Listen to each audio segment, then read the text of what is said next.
ami, te voilà enfin.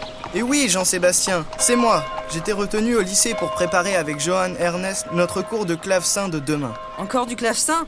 Pour ma part, je n'en puis plus de ces heures passées à recopier des dizaines de partitions de cantates, à faire des exercices sans fin sous la férule de ce petit tyran qu'est notre professeur. Ah, Jean-Sébastien, tu exagères. Monsieur Cole est un homme passionné et son austérité passe souvent pour de la sévérité.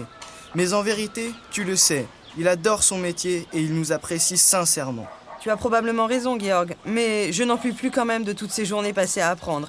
J'ai envie de vivre maintenant. Tu te rends compte, Georg, que nous avons 15 ans, l'âge où nous pouvons enfin commencer à nous émanciper? Ah, Jean-Sébastien, je reconnais bien là ton impatience. Tu sais, nous avons appris beaucoup de choses ces dernières années. Elles nous seront utiles pour nos projets à tous deux, puisque nous vivrons de la musique. Regarde maintenant, ton éducation musicale est terminée. Désormais, tu sais chanter, écrire des partitions, composer, et tu es formé à la pratique du clavecin, du piano, de l'orgue et du violon. Bon, mais et toi, où étais-tu cet après-midi ? Eh bien, j'étais à l'église Saint-Jean, et figure-toi que l'organiste est persuadé que j'ai ce qu'on appelle l'oreille absolue. L'oreille absolue ? Mais qu'est-ce donc que cela ? Eh bien, c'est cette faculté qu'a un homme sur 10 000 environ, de pouvoir identifier une note de musique rien qu'en l'écoutant. Et en l'absence de toute référence. Surprenant, non ? En fait, cela consiste plus généralement à reconnaître tous les sons et à pouvoir les identifier avec plus de facilité que les autres. Ah bon ? Mais et quand tu chantes, est-ce que ça a une importance ? Tout à fait, Georg. Toujours d'après l'organiste de l'église Saint-Jean, les rares personnes dotées de l'oreille absolue peuvent chanter avec une extrême justesse une note donnée. Ils sont par ailleurs capables non seulement d'identifier et de nommer une note écoutée, mais également de signaler si celle-ci est un peu trop aiguë ou grave, selon le diapason de référence.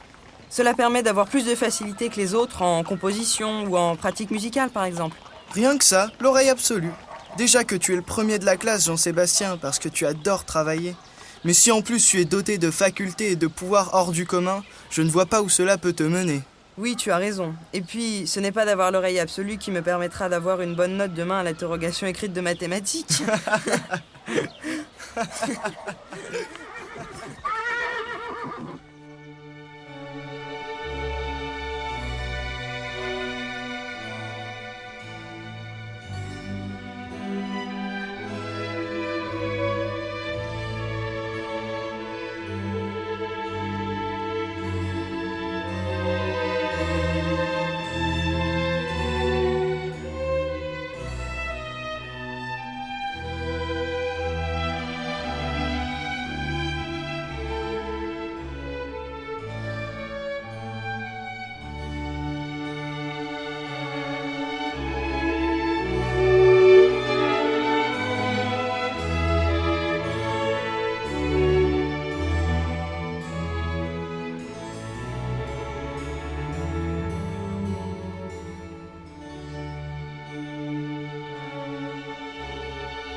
Tu sais, Georg, mon ami, pour être sincère avec toi, depuis que ma mère puis mon père sont décédés, il y a de cela quelques années, c'est mon frère aîné qui s'occupe de moi.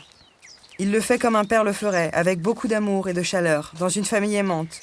Mais cela lui coûte beaucoup d'argent. Je ne veux pas être une charge pour lui. Après tout, il a déjà une femme et des enfants, un foyer, une famille dont il est responsable. Je me rends bien compte qu'il ne peut se permettre quelques achats qui lui feraient tant plaisir. Je sens bien qu'il voudrait s'acheter de temps en temps des partitions, renouveler ses instruments, et qu'il n'en a pas les moyens. Mais tu gagnes un peu d'argent en chantant à l'église comme choriste, non ? Oui, et je lui donne tout ce que je gagne, mais cela n'est pas suffisant. Si je pouvais l'aider encore un peu plus, ça me rendrait heureux. Je te comprends, Jean-Sébastien. Mais bon, je ne vais pas t'ennuyer avec mes états d'âme tout l'après-midi. Que voulais-tu me dire de si important que tu ne pouvais pas m'annoncer à l'école ?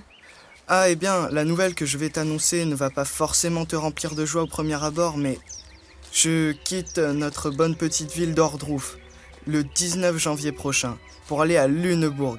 Car figure-toi que je suis admis à l'école Saint-Michel. Il y a là-bas un chœur d'enfants. Cela s'appelle une manécanterie. Et j'espère que tu pourras m'y rejoindre dès que possible, mon ami.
Johann Sébastien, enfin tu es là.